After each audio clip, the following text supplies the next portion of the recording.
after 10 years of war and winning a record fourth term in office. Bashar al-Assad's isolation is finally over. His days of ostracization are ending.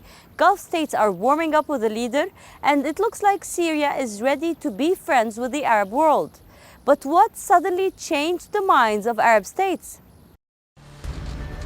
They say in politics there are no permanent friends or permanent enemies, only permanent interests. Until a few years ago, Bashar al-Assad was everyone's favorite enemy. The Arab world wanted nothing to do with him. Since the start of the Syrian civil war, Assad has been ostracized by his neighbors. They severed ties with the Syrian president. Many even backed the rebels fighting against him.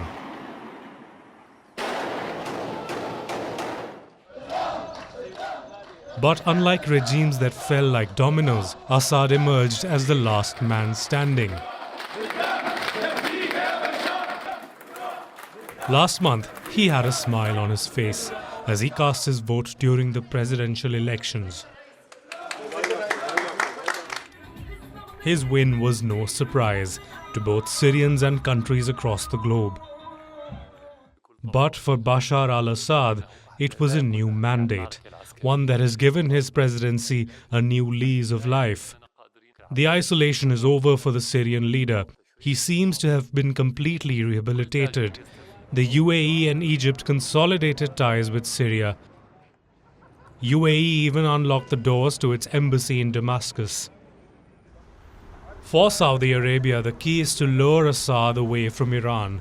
The political mood in the House of Saud is favorable. It is slowly reflecting in Riyadh's policies as well. The corridors of power in Damascus are a new avenue, one that it could use for shoring up its regional interests. A common cause seems to be taking on the Muslim Brotherhood. The Saudis and the Emiratis want to pay for Syria's reconstruction. In return, they want intelligence cooperation with Syria, using its security apparatus to bulk its regional power.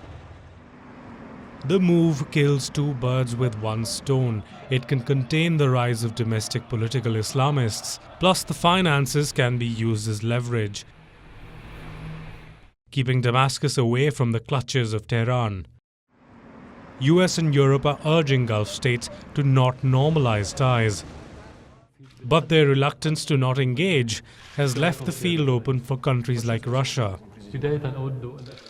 Assad's all-weather friend Putin seems to be pushing for friendly ties, slowly shaping Syria's post-war contours. With the growing relations with the Arab world, it could only be a matter of time before Damascus returns to the Arab League. But sources suggest its Iranian ties are likely to stay. West Asia Bureau, WION World is One.